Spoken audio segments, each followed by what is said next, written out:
नमस्कार साथियों, स्वागत है आपका इंडिया न्यूज 16 में। मैं प्रदीप कौशिक मेरे सहयोगी के साथ। साथियों, जिस प्रकार से राजस्थान के बारे में आप देख पा रहे हो, जो आपने भावी सरपंच का वीडियो देखा था, गांव काकड़ा में आया हुआ हूं जो राजस्थान में पड़ता है, और यहां के जो सरपंच प्रतिनिधि बने हुए हैं हमारे साथ, उनसे हम बातचीत करेंगे। सरपंची का चुनाव लड़ने के बारे में सोचा है और कल इनका नामांकन भरने का समय है, तो आज इनसे हम बातचीत करते हैं कि कैसे विचार इन्होंने बनाया। तो सर, स्वागत है आपका हमारे यूट्यूब चैनल में। सर नमस्कार।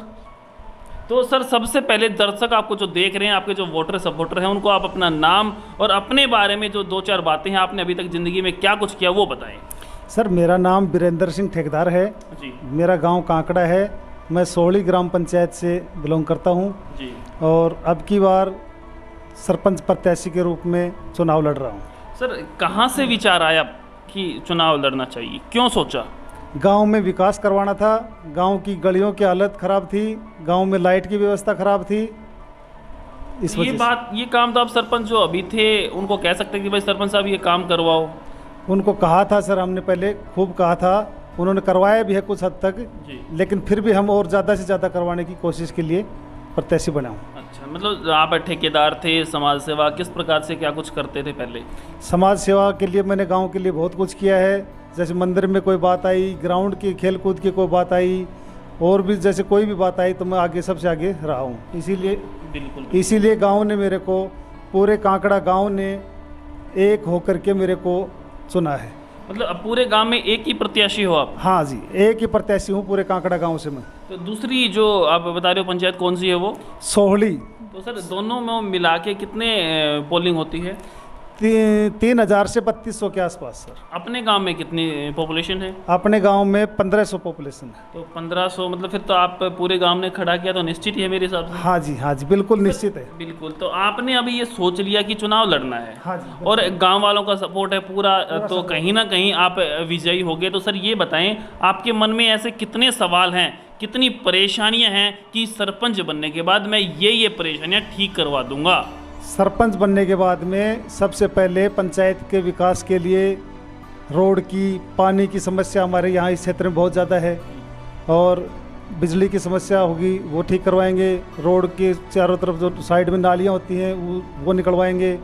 पानी मैंने देखा, मैं अभी आया था रास्ते में, तो आपके गांव यहाँ के रोड भी अस्त व्यस्त ही हैं, कोई सही नहीं है। क्या कहेंगे उनके बारे में? रोड अस्त व्यस्त इसलिए हैं क्योंकि पीछे जो काम हुए थे वो पूरे काम नहीं हो पाए, और बचे हुए काम हैं वो इस बार हम इस योजना में पूरी करवाऊंगा मैं।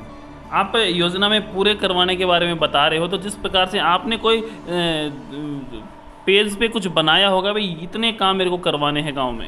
हाँ, एक तो गांव में हॉस्पिटल की व्यवस्था करवानी है। ये जो पशु हॉस्पिटल या नागरिक हॉस्पिटल? पशु हॉस्पिटल भी और नागरिक हॉस्पिटल भी, दोनों ही हमारे गाँव में नहीं है जी। तो दोनों हॉस्पिटल का काम करवाना है। और रोड के दोनों तरफ नालियों का विकास नहीं हुआ है, रोड के अंदर गंदा पानी भरा रहता है। गंदे पानी की निकासी गांव में नहीं है? नहीं है, गंदे पानी की निकासी गांव में नहीं है। सीवर लाइन नहीं है, वो सीवर लाइन लगवाएंगे। नालियां भी नहीं है? नालियां भी नहीं है। तो फिर गंदा पानी कहाँ जाता है?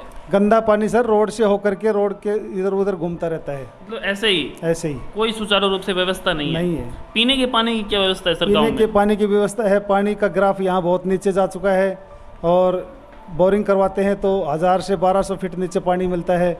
तो उसके लिए भी जो है ना, गवर्नमेंट से योजना ला करके और पानी का विकास करवाएंगे। तो और जिस प्रकार से जैसे शिक्षा के तौर पे स्कूल की बात करें, पर्यावरण की बात करें, तो क्या कुछ आपने ग्राफ बनाया है अपना? स्कूल के तौर पे बात ऐसी है, हमारे गांव में 10th तक क्लास है, 10th क्लास तक स्कूल चलती है, और MLA साहब से या सांसद कोटे से जो है उसको आगे ऊपर बढ़ाने की कोशिश करेंगे।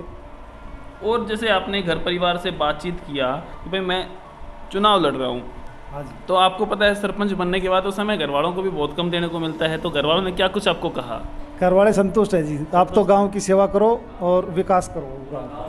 तो पूरा गांव और घर वाले संतुष्ट हैं। तो अब आपके माइंड में क्या है कि जब कल नामांकन भरा जाएगा उसके बाद से क्या आपकी रणनीति है, किस प्रकार से प्रचार होगा, कैसे क्या कुछ इलेक्शन का ढंग आपने बनाया है? कल 23 तारीख को हमारी सोहली पंचायत में नामांकन भरे जा रहे हैं जी। पूरे गांव की तरफ से मैं अकेला प्रत्याशी हूं।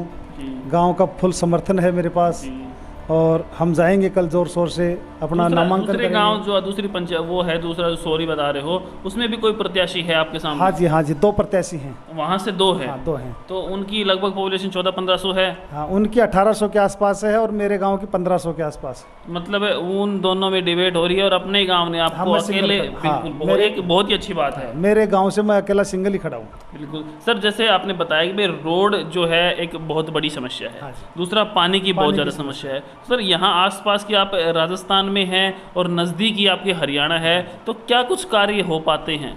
हरियाणा तो मेरे बॉर्डर से लगता ही है जी, जी। क्योंकि ये मेरा जो गांव है, मेरी जो पंचायत है, ये हरियाणा बॉर्डर से अटैच है। बिल्कुल।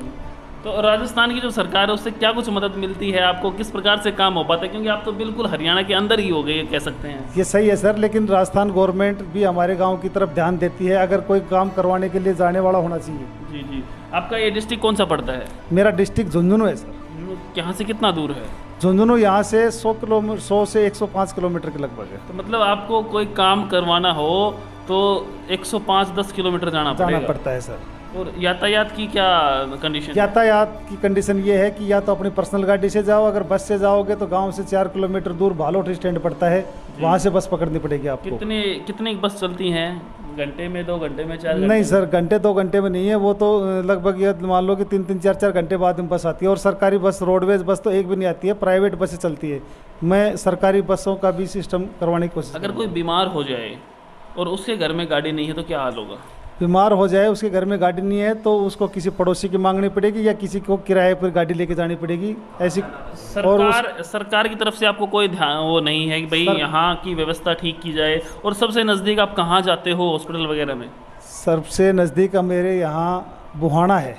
बुहाना मेरे यहाँ से 25 किलोमीटर पड़ता है जी। तो वहाँ पे किस प्रकार की क्वालिटी मिल जाती है आपको काम करने की? काम तो ठीक है वहाँ पे, लेकिन जाने के लिए तो परेशानी है जी, बहुत ज़्यादा परेशानी। तो इसके विषय में आप आगे क्या करेंगे? उसके विषय में ऐसा करेंगे कि राजस्थान रोडवेज जो है उसकी बसों को यहाँ ऐसे जैसे चलवाने का ना गांव से वो करवाएंगे। इस प्रकार से सरपंच साहब बता रहे हैं कि आगे का कार्य, मैं सरपंची लड़ रहा हूँ, सरपंच प्रतिनिधि हैं, इनकी जो वाइफ है उनके नाम से इन्होंने जो नामांकन भरना है वो भरेंगे। और ये सरपंच प्रतिनिधि होते हुए सारा गांव का दूसरी पंचायत है, जो 2 गांवों की एक पंचायत होती है, उसको मिलके दोनों को संभालेंगे। और जितनी समस्याएं इन्होंने बताई हैं उन सब का निवारण बहुत जल्द ये करेंगे। आगे हम आपको दिखाते रहेंगे कि किस प्रकार से कल ये नामांकन दर्ज करवाते हैं, 3 तारीख को इलेक्शन है, किस प्रकार से अपनी तैयारी करते हैं और कैसे ये विजयी होते हैं। उसके बाद हम इनकी फिर से आपसे मुलाकात करवाएंगे। तब तक के लिए देखते रहिए हमारे YouTube चैनल को। नमस्कार।